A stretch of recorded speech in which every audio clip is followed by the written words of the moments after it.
The security app on my phone showed a live feed from a bedroom that does not exist anywhere in my house.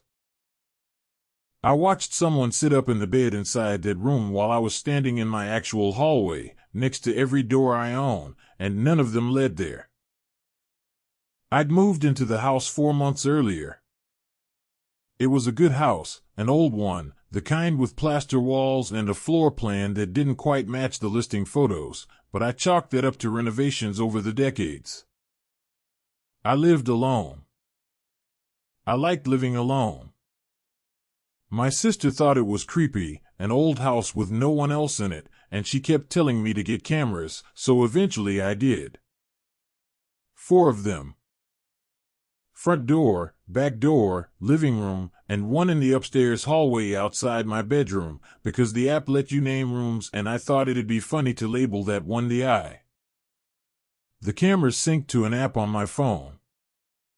You could pull up any feed at any time, live, and get a little grid of thumbnails if you wanted to check all 4 at once. For the first few weeks it was exactly as boring as I wanted it to be. Empty hallway. Empty porch.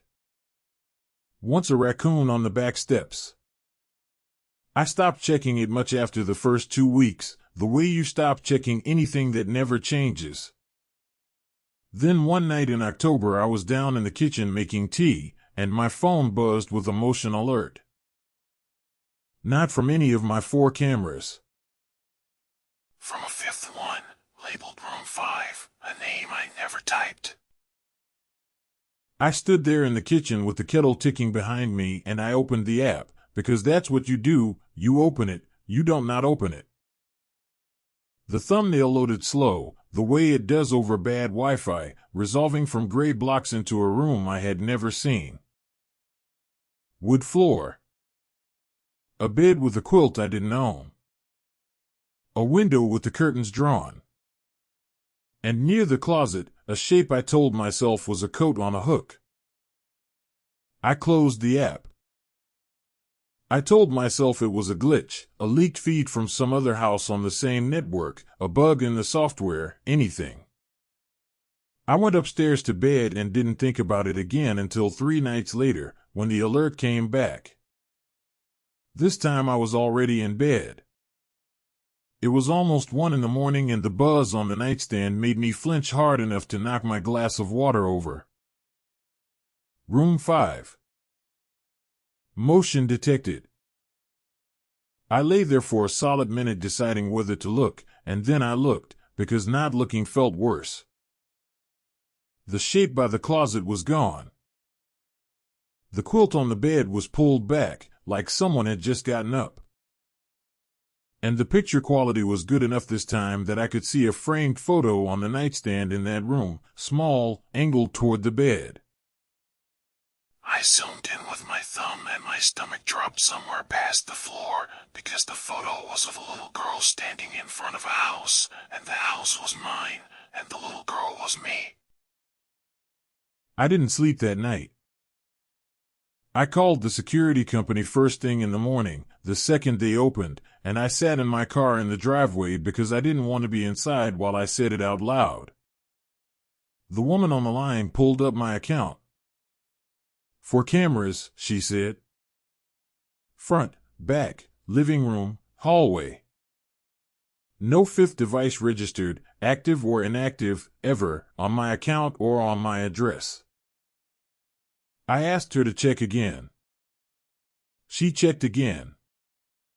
Nothing.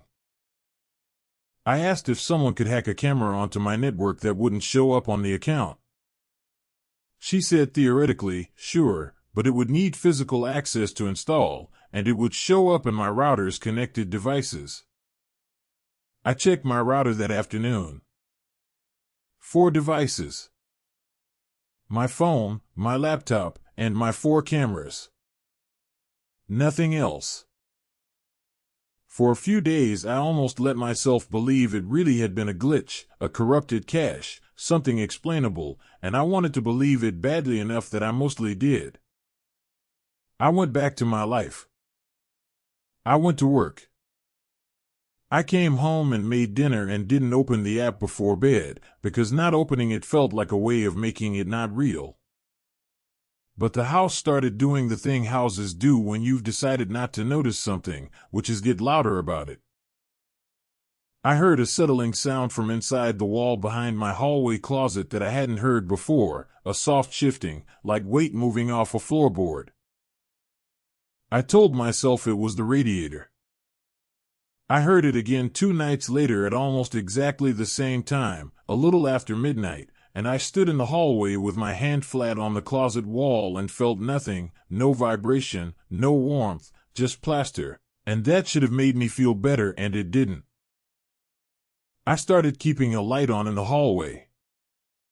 I told my sisters some vague version of what happened, the app glitch part, not the photo part, and she laughed and said old houses do weird things to smart devices, and I let her believe that, because the alternative was a conversation I didn't want to have with anyone, including myself.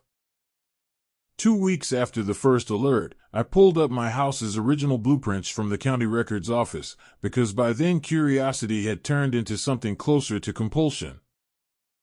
The blueprints showed the upstairs the way I knew it, 3 bedrooms, a bath, a linen closet at the end of the hall.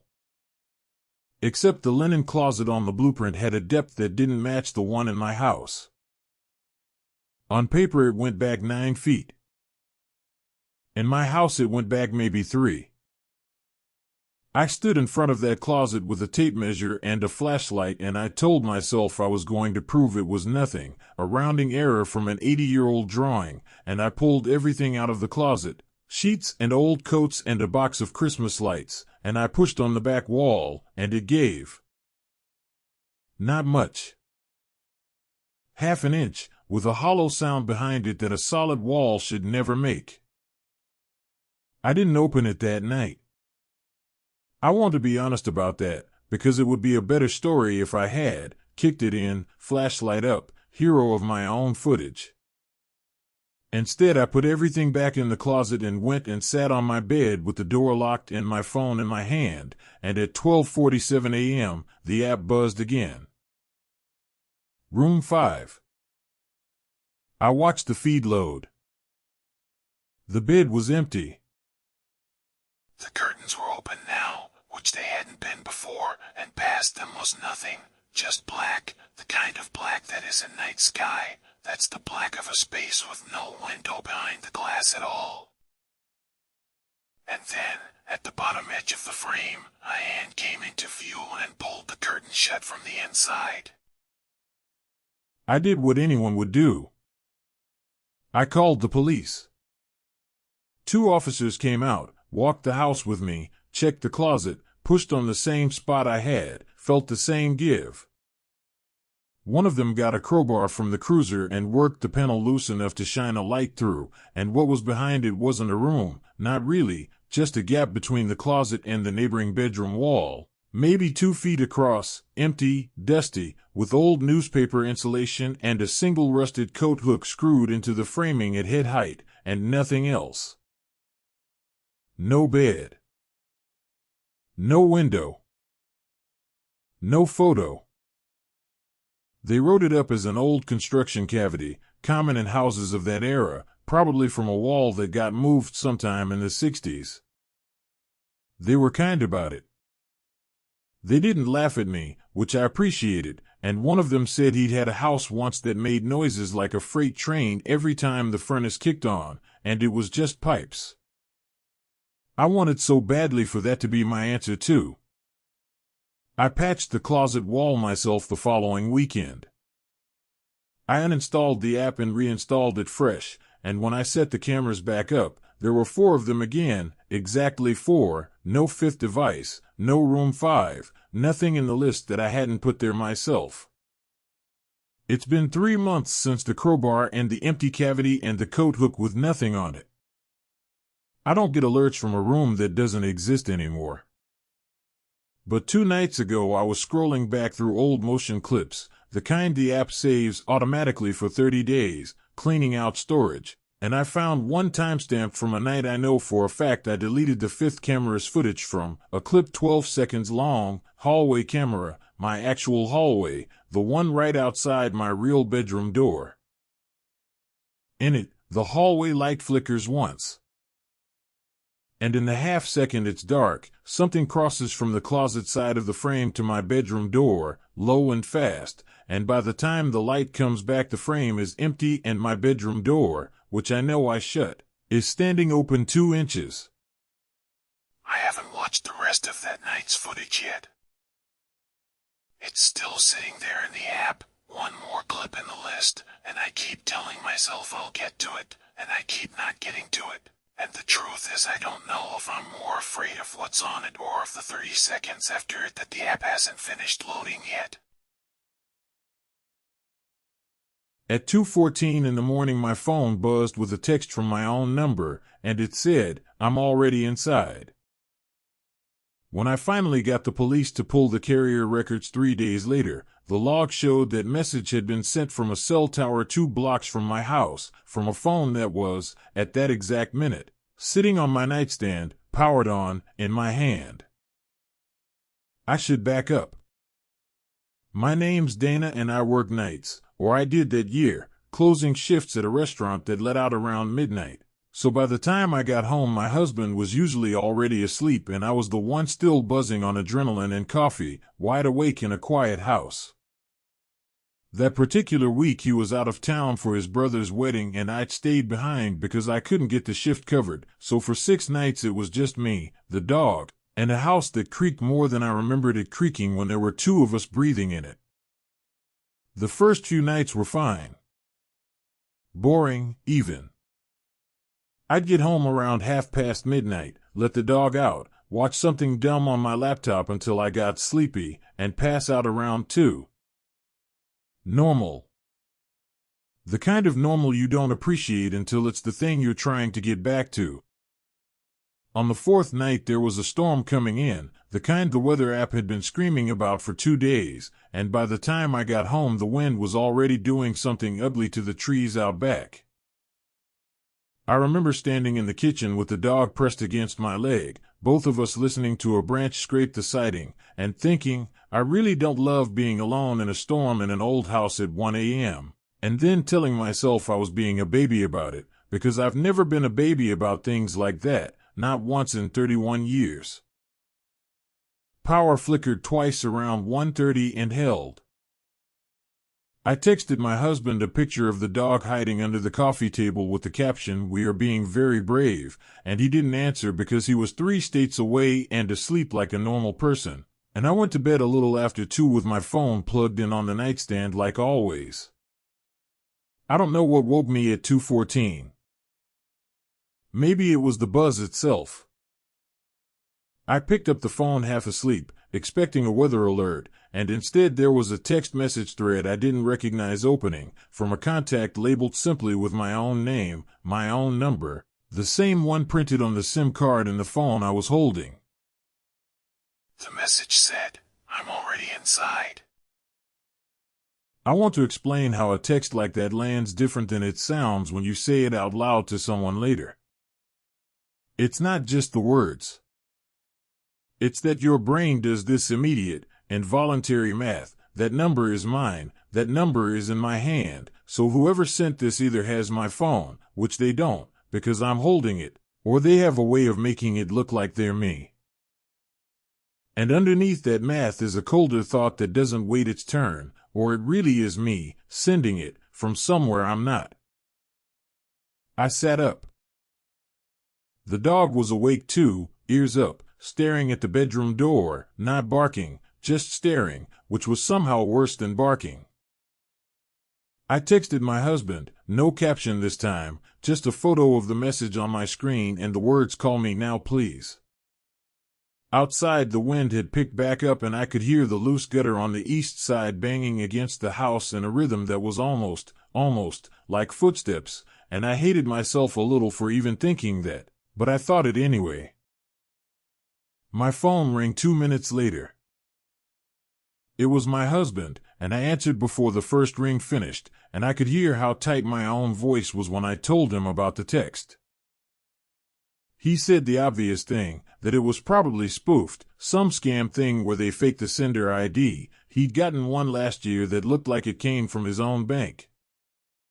I wanted so badly to just accept that. I told him, okay, yeah, that's probably it, and I almost believed myself saying it. Then, while we were still on the phone, a second text came in. Same thread. Same number. It said, you should check the garage. I did not want to check the garage. I want that on the record. Every part of me that has ever watched a movie about exactly this situation was screaming to just stay in the bedroom with the door locked and my husband on speaker and wait for morning. But the part of my brain that pays the mortgage and takes the dog to the vet and generally has to function as an adult pointed out that if this really was some kind of prank or scam, checking the garage would prove it. And if it wasn't, I needed to know that too, right now, awake, rather than finding out at 4 in the morning half asleep. My husband stayed on the phone. I got the baseball bat we keep behind the bedroom door, which had never once in 6 years of owning it been anything but a joke between us, and I walked down the hallway with the dog glued to my leg, and every light I passed I turned on, kitchen, hallway, mudroom, until the whole downstairs was lit up like an operating room. The garage door from the mudroom was locked, the way I always leave it. I unlocked it and pushed it open and flipped the light switch, and it was exactly what it always is: my husband's tools, the dog's extra food, 2 cars worth of empty space because both cars were where they should be, one in the driveway and one 3 states away at a wedding. Nothing. No one. I stood there breathing and told my husband it was empty, and he let out a breath I could hear even through the phone. Then my eye caught the side door, the one that goes out to the yard, the one we never use because it sticks in humid weather and you have to shoulder it open. It was open 2 inches. Not forced. Not broken. Just open, like someone had shut it most of the way and stopped caring about the last 2 inches. I didn't go outside. I want that on the record too. I shut the garage light off, went back through the mudroom, locked the door behind me, and told my husband about the side door, and he went very quiet in a way that scared me more than the text had, and then he said, quiet and careful, that he was pretty sure he'd locked that door himself before he left, because he remembered checking it, because it always sticks and he always has to check it twice. We called the police non-emergency line because nothing was actively happening, just a door and a text and a feeling, and an officer came out about 40 minutes later and walked the property with a flashlight while I stood in the doorway in my socks holding the dog's collar. Nothing in the yard. No footprints, though the ground was soaked enough from the storm that footprints should have shown. The officer checked the side door's lock mechanism and said it looked fine, no tool marks, no sign of forced entry, could have just been left open, could have been the wind pressure from the storm popping it if the latch wasn't fully seated. The text message was the harder thing to explain to him. He looked at it, wrote down the number, which again was my own number, and said he'd seen spoofing scams before, but usually they came from unknown numbers formatted to look local, not literally your own. He said he'd flag it for the fraud unit, but that there wasn't much else to do that night. He left around 4. I did not sleep. 3 days later, when my husband was back and we'd both had time to think about it as a story instead of a thing happening in real time, I called the carrier and asked, formally, on the record, what tower that text had routed through. It took them a while and the supervisor to even agree to look, but eventually a woman read me off a tower ID 2 blocks from my house and the timestamp, and confirmed the originating device ID matched the SIM in my own phone, the one that had never left my hand that night, the one sitting in front of me on the table as she said it. She said there had to be some explanation, a cloned SIM, a carrier-side error, something. She didn't sound like she believed her own explanation any more than I did. We moved the dog's bed into our room after that. I still work nights. My husband still travels sometimes. And I've never gotten another text like it. Not once, not in the years since, but I never delete that thread from my phone either, because some nights, alone in the house with the storm doors rattling, I find myself checking it, just to make sure it still only has the 2 messages in it, and not a third one I haven't read yet. By the end of that night, the footsteps on the stairs weren't copying mine anymore. They were arriving half a second before I took the step, like something in my house had learned my rhythm well enough to walk ahead of me in my own home. I was 17 that year, and my parents had started leaving me alone overnight maybe once a month, usually when my dad had a work trip and my mom went with him, because our house was in a nowhere kind of neighborhood where nothing ever happened and I was old enough, they said, to handle one night by myself. I liked those nights, honestly. I'd order food, watch whatever I wanted on the living room TV instead of fighting my little brother for the remote, and generally enjoy the specific quiet of a house that's only mine for a few hours. This particular night was in February, cold enough that the house did its usual thing of ticking and groaning as the heat cycled on and off, sounds I'd heard my whole life and never thought twice about. My parents left around 4 for a flight, my brother was staying at a friend's, and by 8 o'clock I had the whole place to myself with a pizza and a movie and absolutely no plan to go to bed at a reasonable hour. Around 10, I went upstairs to grab a hoodie from my room, and coming back down I noticed the stairs creak in this specific order they always creak in: 3rd step, then a gap, then the 6th, then the landing.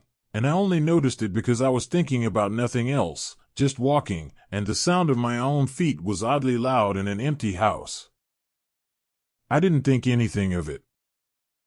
I went back to the movie.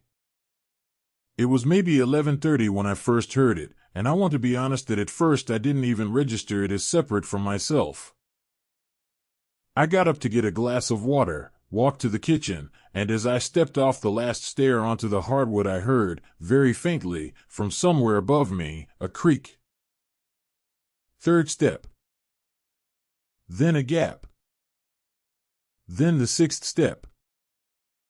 I stood in the kitchen with the tap running and told myself it was the house settling, because houses do that, especially old ones, especially in the cold, when wood contracts and beams shift half a millimeter and make a sound that's very easy to mistake for something else.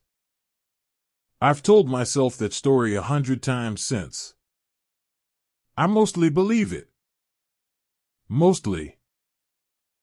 I went back to the couch and didn't go upstairs again for almost an hour, on purpose, though I told myself it was because I didn't need anything up there, not because I was avoiding it. Around midnight I had to go to the bathroom, and the downstairs bathroom had a running toilet my dad kept meaning to fix, so I went up to the one by my room instead, and I walked up those stairs, 3rd step, gap, 6th step, landing, completely normal, my own feet, my own weight, nothing strange about it at all. Coming back down maybe 4 minutes later, I heard it behind me. 3rd step. Gap. 6th step. One flight up, like an echo that was running about 2 seconds behind me, matching my exact pace, my exact stride, the exact creak pattern of my own body on those specific boards. I stopped at the bottom and turned around and looked up the stairwell into the dark of the upstairs hallway, and there was nothing there, obviously, because what would there have been? And the sound had already stopped the second I stopped. I stood very still for probably a full minute, listening to absolutely nothing, my heart doing something unpleasant in my chest, and then I made myself laugh out loud, actually laugh, at how dumb I was being. And I went back to the couch and turned the TV up louder than I needed to. Between the first time and the call to my friend, I did the thing I think everyone does, which is start collecting evidence against myself. I turned the TV down low on purpose and just sat with my hands flat on my knees, waiting, the way you wait for a text you already know is coming. Nothing for almost 20 minutes. Long enough that I started to feel stupid again, started composing the version of this story where I tell my friend tomorrow how I scared myself over the house settling. Then I heard it a second time, fainter, like it was farther back in the upstairs hallway instead of on the stairs themselves, still in that same order. Third step, gap, sixth step, except this time there was something added at the end. One extra sound past the landing, a soft double thump like 2 feet coming down together instead of one after another, which is not how anybody walks, not even a kid, not even barefoot on carpet. I called my best friend around 1, not because anything was actively wrong, but because I wanted a voice in the house that wasn't mine, and we talked about nothing in particular, boys and a test we had coming up, and the whole time I kept one eye on the stairs like they were a person I didn't trust. She could tell something was off in how I was talking and asked if I was okay, and I said yeah, just tired, and I don't know why I lied to her, except that saying it out loud would have made it a real thing I'd said. And I wasn't ready for that yet. Around 2, my phone was at 11% and my friend had to go, and I sat alone in the quiet with the TV still on, and that's when it happened again, except different this time. I hadn't moved. I was sitting perfectly still on the couch. And from the stairs came the sound, slow, deliberate, unmistakable. Third step. Gap. Sixth step. Landing. Nobody's feet were on those stairs but mine, and mine were tucked under me on the couch cushion, and I sat there frozen while the sound finished its little sequence and then, for the first time all night, kept going, off the landing, down the hallway, toward the top of the stairs where you'd stand if you were about to come down. I did not investigate.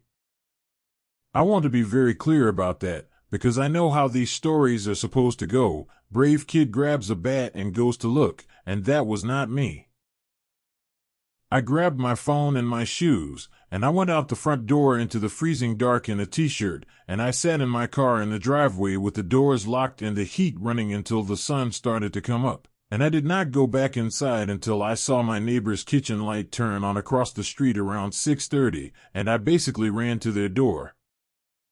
They let me in, obviously confused, and I told them some version of the truth, that I'd heard something in the house and gotten scared, and the dad walked back over with me and did a full sweep, every room, every closet, the attic access, the basement, all of it, in full daylight, with me trailing about 10 feet behind him the entire time.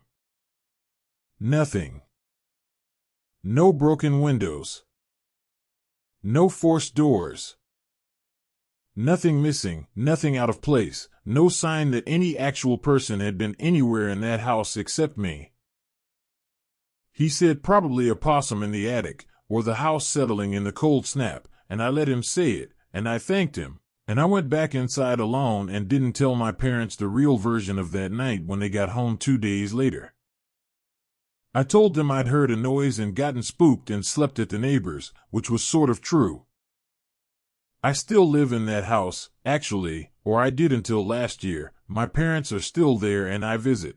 And for a long time I told myself the whole night had been nerves and an overactive imagination and a cold house doing what cold houses do. I'd almost fully talked myself out of it, the way you can talk yourself out of almost anything given enough distance and enough daylight.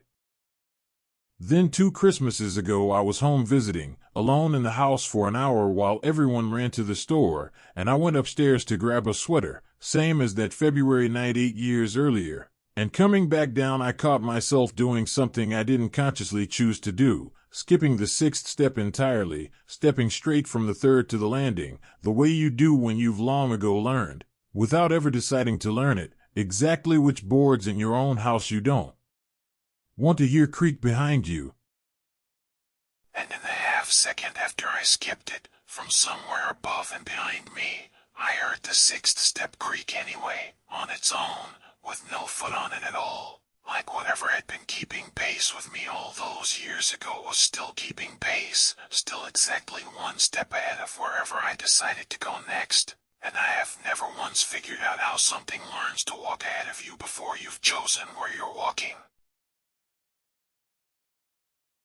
The monitor beside my patient's bed read 2 heartbeats when I checked it at 2 in the morning. She had been dead for 11 minutes. I need to back up. I've worked home hospice for 6 years, which means I spend my nights alone in other people's houses, sitting with people while they die so their families don't have to watch it happen in real time. Most nights are quiet. You learn to like the quiet. This case was a woman named Ruth, 84, a farmhouse out past the county line, lung cancer that had spread everywhere it could spread. Her kids lived out of state and couldn't be there every night, so the agency sent me instead, for nights a week, 8 p.m. to 6 a.m., just me and her and whatever machine the hospice company had wheeled in to track her vitals. The house itself was the kind of place that used to hold a big family and now only held one person. Most of the rooms upstairs hadn't been opened in years. Ruth's hospital bed was set up in what used to be the dining room, downstairs, close to the kitchen and the bathroom, so I never had a reason to go up there. That's worth remembering. The first night was unremarkable. Ruth drifted in and out, mostly sleeping, and when she did talk it was small things, was it raining, did I know her granddaughter, that kind of thing. Around midnight she opened her eyes and said, very clearly, he's back. I asked her who. She said her husband, Frank. Frank had been dead 12 years. I wrote it down as confusion, because that's what it usually is. Dying people talk to dead people. It's common enough that hospice training has a name for it. Around 3 that first night I heard footsteps on the floor above me. Not the settling house kind of sound, the walking kind, slow, deliberate, one foot and then the other. The house was supposed to be empty except for us. I went up to check and found nothing, except that the door to what I'd later learn was Frank's old room, a room nobody used, was open. I was sure I'd shut every door on my walkthrough at 8. Second night, the monitor glitched. For about 4 seconds the screen showed 2 overlapping waveforms instead of 1, like it was reading 2 heartbeats stacked on top of each other. I assumed a loose lead, repositioned the electrodes, and it went back to normal. I made a note for the agency and didn't think much more about it, because equipment glitches, that's just how it goes with rented machines that get moved from house to house. Third night, I found the previous nurse's logbook shoved in a drawer in the kitchen, the one the agency uses to hand off notes between shifts. Her entries were normal, clinical, right up until 3 weeks ago, where they just stopped mid-sentence. The last line said, the second reading again, need to tell someone, and then nothing. No sign-off, no continuation. I asked the agency about her later and they said she'd quit without notice and wouldn't say why. Nobody pushed her on it, because home hospice has a high burnout rate and nobody thinks twice when someone walks away. Ruth talked about Frank more that night too. She said he was close now. She said, he's counting my breaths, and smiled when she said it, like it was a comfort and not a warning. I wrote it in my notes as terminal lucidity, a real thing that happens near the end, and told myself that was all it was. I still felt a cold spot in that room that no space heater fixed. Fourth night, her body started shutting down fast, the way the agency had warned me it might. I sat with her through it, did what I'm trained to do, and at 1:53 in the morning I called her time of death. I sat with her a while longer, because that's the protocol. You don't rush a body out of a house, you give the family time to get there before anyone moves her. At 2 a.m., before I disconnected the monitor for the coroner, I did one more routine check of the readout, mostly out of habit. That's when I saw it. The The strip was still tracking the heartbeat, steady, slow, calm, running right alongside the flat line where Ruth's pulse used to be. Like something had been riding next to her heartbeat the whole time, and now that hers had stopped, it just kept going on its own. My hands were shaking when I unhooked the leads. I told myself it was a malfunction, that these machines glitch, that grief makes you see patterns.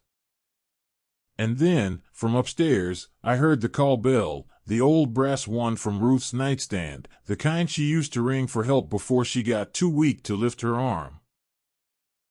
It was sitting up in Frank's room, on a nightstand nobody used.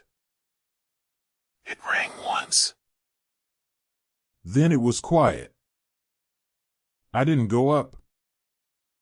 I stayed downstairs with Ruth's body until the coroner came around 4. In my official report, I wrote equipment malfunction, monitor recalibrated, because in my line of work, that's the version of events that lets you keep your job. I've worked 11 cases since Ruth's. Twice, right before the patient died, the monitor showed 2 heartbeats for a few seconds before it dropped to 1, and then to none.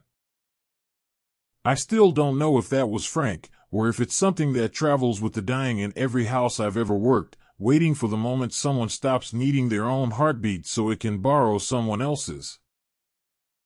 What I do know is that last week, on a new case, in a house I'd never been in before, my own watch buzzed with a heart rate alert in the middle of the night. It read 2. The smart lights in the house I was sitting for started turning on in the room I was about to walk into, 3 seconds before I got there. By the 4th night, they were turning on in rooms I hadn't decided to go into yet. I found the gig through an app that matches sitters with smart homes. Owners going out of town need someone to water plants and keep the pipes from freezing, and instead of a key under the mat, the whole house runs through an app. This one belonged to a couple who traveled a lot for work, out of the country for 3 weeks, and their place was about as automated as a house can get. Lights, locks, thermostat, cameras in every common room, and a central hub that controlled all of it and answered to a name I never bothered to remember. I'd done a dozen jobs like this. I wasn't worried. The first night, the lights did what smart lights do, motion sensors picking me up as I moved through the house, turning on ahead of me by a beat. Normal. Convenient, even. I made dinner, watched TV in the living room, went to bed in the guest room the owners had set up for sitters. Second night was when I noticed the thermostat. I like my rooms cold, 66, 67 degrees, and I hadn't touched the app yet, hadn't even opened it, but the guest room was already sitting at 67 when I walked in. I figured the owners had left it that way, or the house had a default setting, and didn't think about it again until the hub greeted me by my first name when I asked it to turn off the hallway light. I hadn't given it my name. I'd given the app my email, for the booking, and nothing else. Third night is when I actually opened the house's automation log, out of curiosity more than suspicion, the kind of thing you do when you can't sleep in someone else's bed. The log showed every light, lock, and thermostat change with a timestamp and a trigger, motion detected, geofence entry, normal stuff. Except 3 of the light triggers from that first night were logged a few seconds before my phone's GPS data, which the app also tracked, showed me anywhere near that room. The house hadn't reacted to me walking in. According to its own records, it had acted first. I told myself it was a sync issue, clocks drifting, an app that batches its logs weird. I've worked in tech long enough to know that most of what looks uncanny is actually just bad engineering. But I started testing it that night, moving through the house in a pattern I made up on the spot, changing my mind halfway to a room to see if the lights would follow my new path or the old one. They followed the new one. Every time, a beat ahead of me.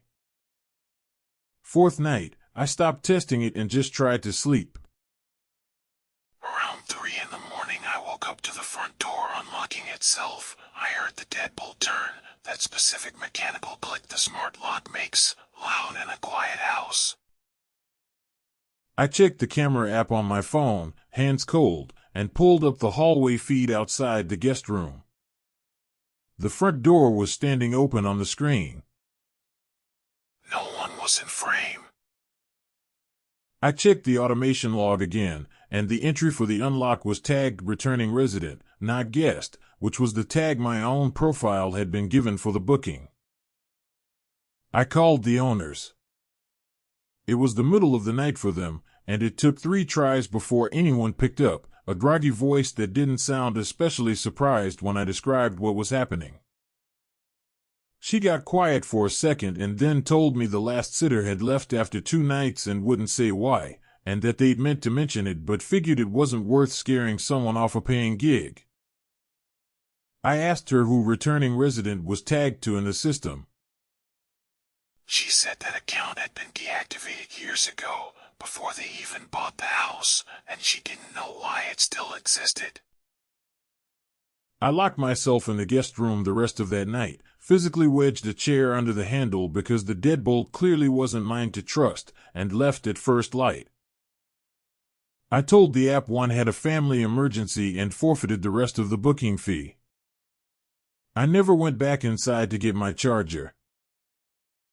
That should be where it ends.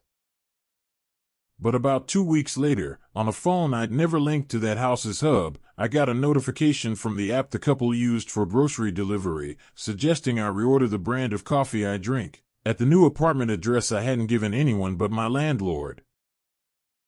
The house, or whatever account still lived inside it, hadn't just learned my habits while I was there. It had kept learning them after I left, and it still knew exactly where to send them. I still don't know whose account returning resident really belongs to, or what it's been waiting to return to.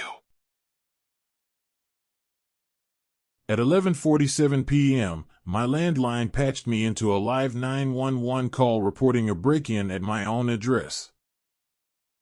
The caller ID said the call was active, right now, and I was the only person home. I should explain why I even have a landline. I'm a 911 dispatcher, 10 years on the job, and I kept the old copper line in my house mostly out of habit. Cell towers go down in a bad storm, and when they do, a landline sometimes keeps working when nothing else does. My coworkers think it's a quirk. That night, a summer storm had knocked out power across half the county, cell service with it, and I was home alone, off shift. Sitting in the dark with a flashlight and a landline phone I hadn't used to make an actual call in over a year. Around 11, the phone rang. Not the normal ring, a strange double tone, clipped, the kind of thing I'd only ever heard on the equipment at work. I picked it up out of pure reflex and got dead air, then a burst of static, then voices. Dispatch chatter. Not my dispatch, or not one I recognized, but the rhythm was unmistakable, someone reading an address, a unit number, responding, ETA 4 minutes. I figured the storm had crossed some wires at the old exchange box down the road, the kind of thing that happens more than people think with landlines this rural, patching calls into lines they don't belong on. I almost hung up. I didn't, because it's hard to unhear dispatch chatter when you've spent 10 years trained to listen to every word of it. For a while it was routine, a car accident, a welfare check, nothing that had anything to do with me. Then, maybe 20 minutes later, a new call came through the crossed line, and the address the caller gave was 3 streets over from mine. I told myself that was a coincidence.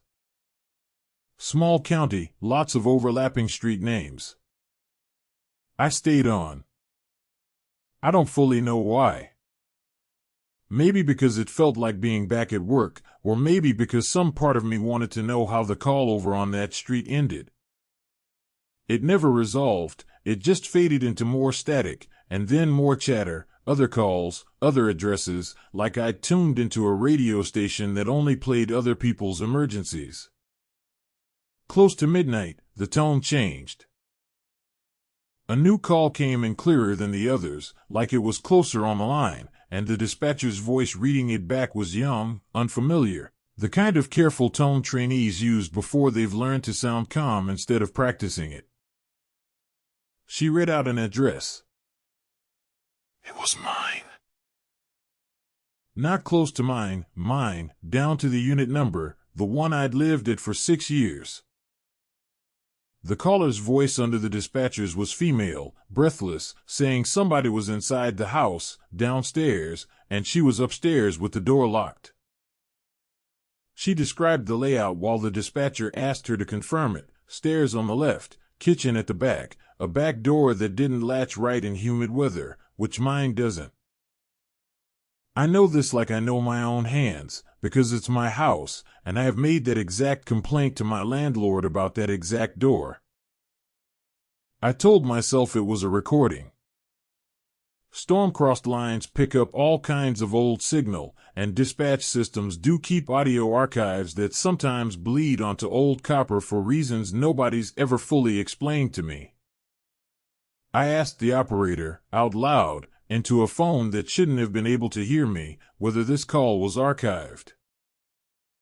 The chatter didn't answer that. Chatter never does. But a second voice, a supervisor's voice, cut in over the first two and said, flatly, confirm this is not archived, this is an active call, and read back a timestamp. It was tonight's date. It was 11 minutes ahead of the actual time on my kitchen clock. I hung up.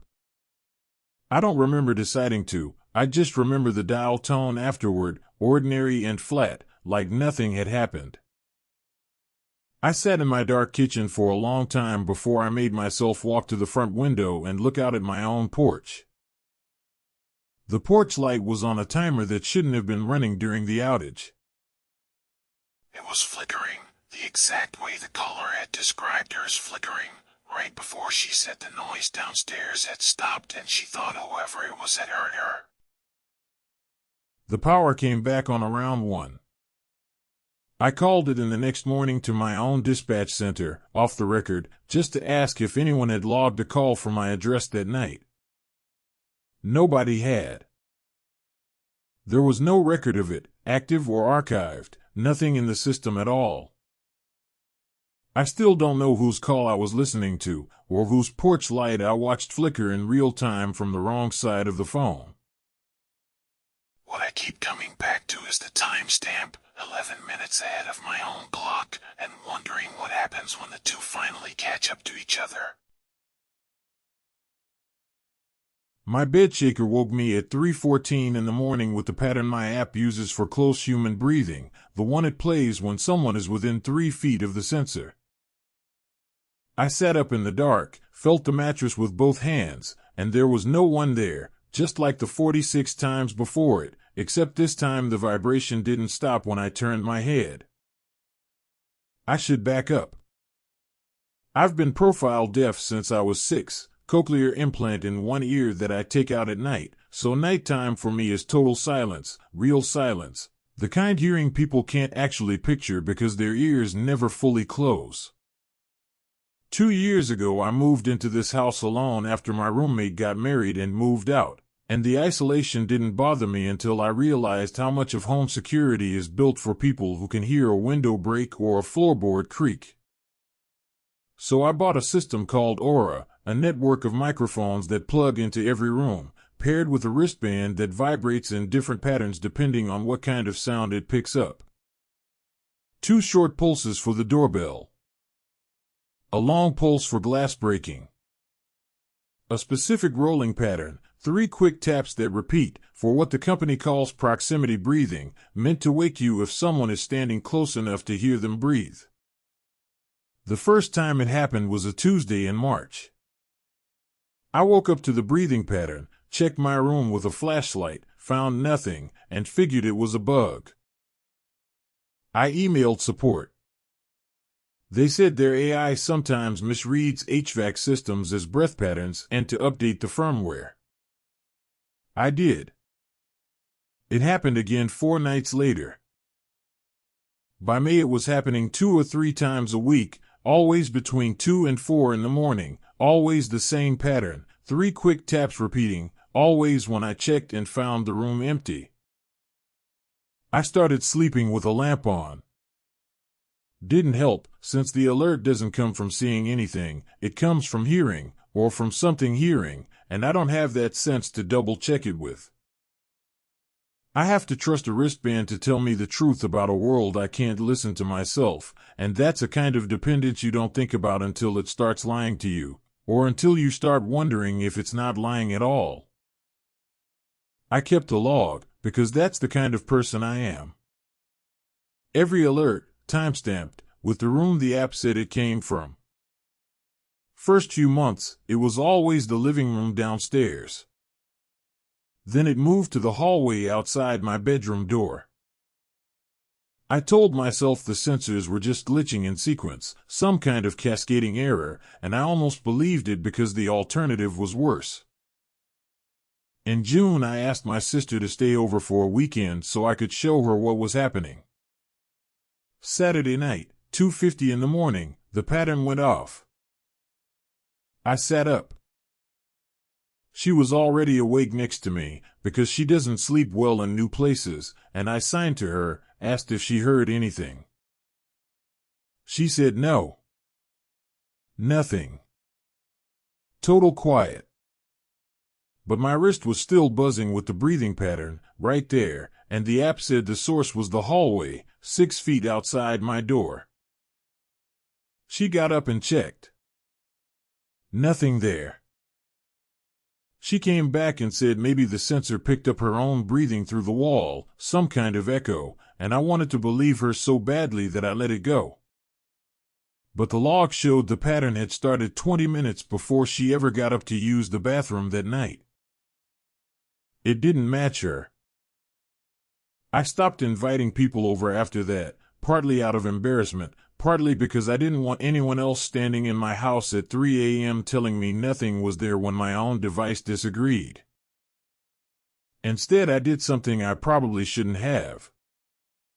I set up a camera app on an old phone, propped against my dresser, aimed at the hallway door, recording all night, every night, for 2 weeks.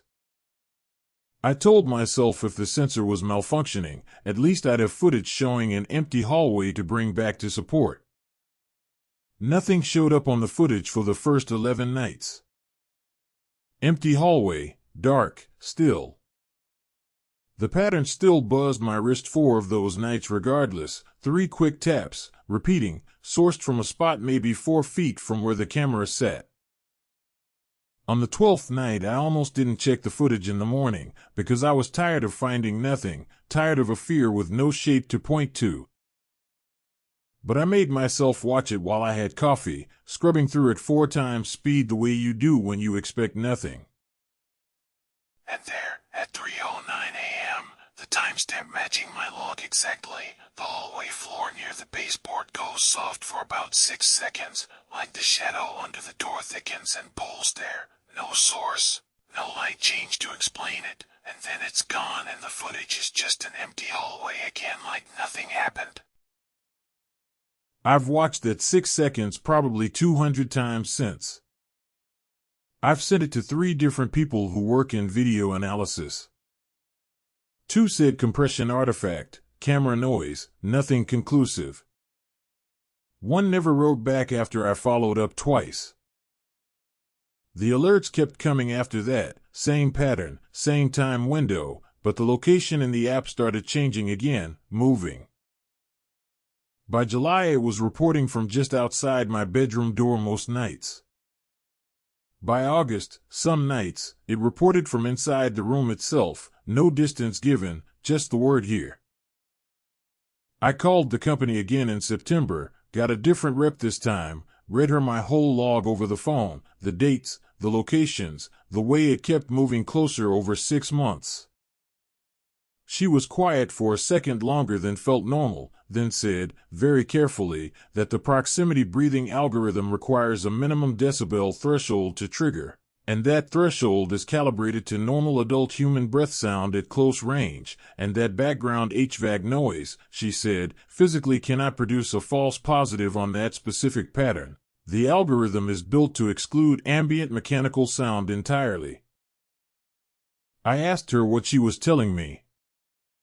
She said she wasn't allowed to speculate about hardware behavior outside of official troubleshooting, and then she transferred me to a supervisor's voicemail that I never got a callback from. 3 nights ago the alert woke me at 3:14, the breathing pattern, 3 taps rolling, and when I checked the app it didn't say hallway and it didn't say here. It gave me a distance instead, in inches, the way it does for pinpoint alerts. 2 inches. I lay there in the dark with my heart going, both hands flat on the mattress on either side of my head, feeling for anything, and there was nothing to feel, no weight, no warmth, nothing my hands could find.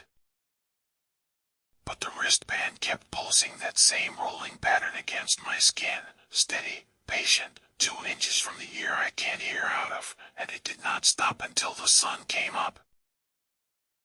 I still don't know what my house has been listening to that I can't, or why after 6 months it finally stopped staying at a distance and came close enough to breathe against the one ear I never trained myself to guard. The baby monitor showed 2 children asleep in that crib that night. I only ever had one.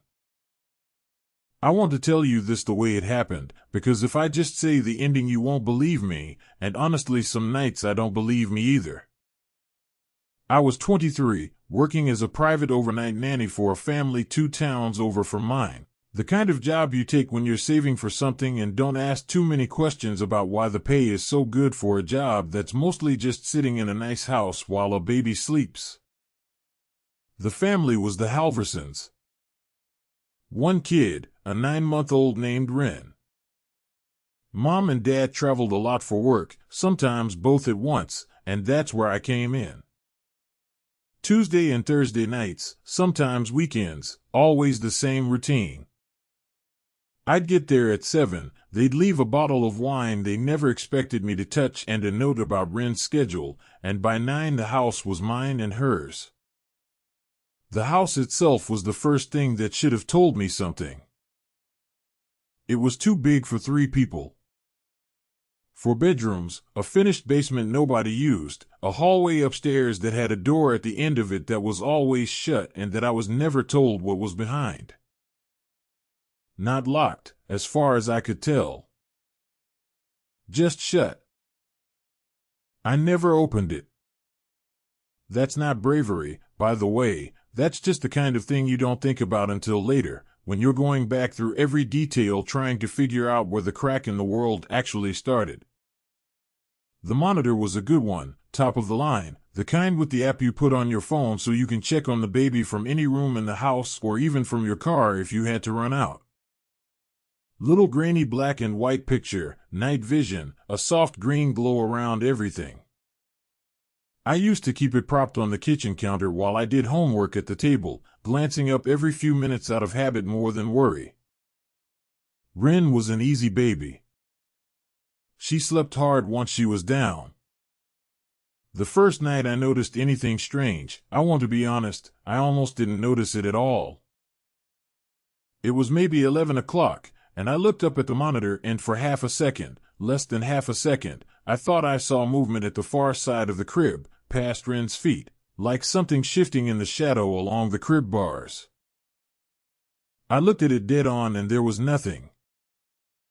Just Wren, on her back, one hand up by her head the way she always slept. I remember thinking it was a curtain moving, or my own eyes doing that thing eyes do in low light, finding shapes that aren't there. I went back to my homework. That was the first loop I opened for myself and didn't know it. Second Tuesday, same thing, except this time it wasn't movement, it was longer than that. I looked up and there was a shape at the head of the crib, up near the bars by the wall, low to the mattress, about the size of a folded blanket. I hadn't put a blanket there. The Halversons were strict about that, no loose blankets, Sid's risk. Wren slept in a sleep sack every night, always had. I stared at the little screen for a solid 10 seconds, and the shape didn't move, and I told myself it was a shadow from the mobile turning slowly overhead, the kind that runs on a timer and spins these little stars across the ceiling. That's a good, clean, boring explanation, and I made myself believe it because the alternative was getting up. I did get up, eventually, that night. Walked upstairs in my socks, opened her door slow so the hinge wouldn't creak, and there was Wren, alone, sleeping exactly the way babies sleep when nothing at all is wrong with the world. No shape. No blanket. I stood in the doorway for a while just watching her breathe, and I remember feeling foolish, and then I remember feeling something underneath the foolish that I didn't have a name for yet. Weeks went by like that. Not every night. That's the part that made it hard to hold on to, hard to build a case for myself in my own head. If it had happened every single night, I think I would have quit, found some excuse, told the Halversons I got a different job. But it was maybe one night in 4, one night in 5, just enough that I could talk myself back into normal every time, just enough that when it happened again it always felt like starting over from nothing. The night I want to tell you about, the real one, was in October, a Thursday, raining hard enough that the gutters outside were overflowing in a way that made a sound almost like a second layer of rain, indoors and out at the same time. Wren went down at 8:30, easy, no fuss. I sat at the kitchen table with my laptop and the monitor propped against the fruit bowl, and around 10 I looked up out of habit, the way I always did, and I saw 2 heads on that little screen. I want to be precise about what I saw because I've gone over it in my mind more times than I can count. Wren's crib is not large. It is a standard crib, the kind that fits one infant with room to spare, not 2. On the screen, in that grainy green night vision picture, there were 2 heads on the mattress, side by side, both turned the same direction, both still. One was Wren. I knew Wren's outline the way you know a person's outline after months of watching them sleep, the particular way her hair sat, the size of her. The second head was smaller. Not newborn small. Smaller than Wren, but not by a lot, like a child several months younger, and it was pressed close against her. Close enough that on a normal night I would have assumed it was a stuffed animal, except stuffed animals don't have that shape at the top, that soft round shape that only ever means a skull under skin. I did not move for what felt like a long time. I want to say I ran up the stairs immediately, because that's what you'd want to hear, that's what a person is supposed to do, but the truth is I sat there with my hand flat on the table just looking at the screen, watching 2 heads breathe, because here is the thing nobody tells you about real fear, the kind that isn't a jump scare kind. It doesn't make you move faster, it makes you very, very still, like some old animal part of your brain deciding that whatever is happening will notice you. Less if you don't. It was the second head turning that got me moving. Not much. Just a small adjustment, the kind a sleeping person makes, rolling an inch closer instead of away. Toward Wren. That was what broke whatever had been holding me at the table, and I went up those stairs 2 at a time, not caring anymore about the creak in the hinge, and I threw that door open so hard it hit the wall. Wren was alone in the crib. On her back. One hand up by her head. Sleeping exactly the way she always slept, and there was nothing else in that room that could have made the shape I saw, no stuffed animal by her head, nothing on the mattress but her. I picked her up.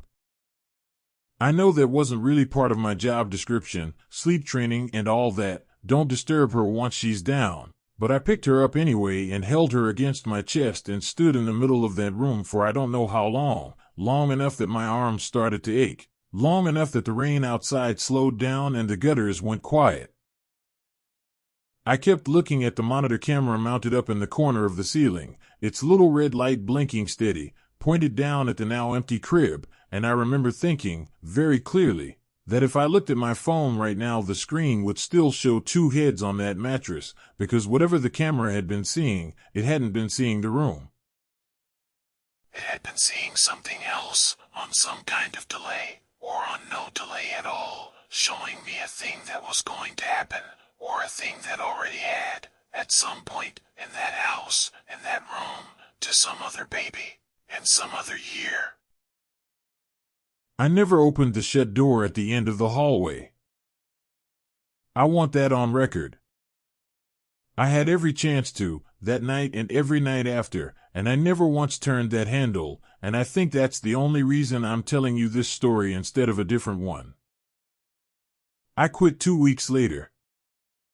Told the Halversons I got into a program out of state, which wasn't true, and they were kind about it, and Rin cried a little when I left on my last night, the way babies do with anyone they've gotten used to, and I have never once let myself wonder what that second head was waiting for, because some nights not knowing is the only thing standing between you and finding out.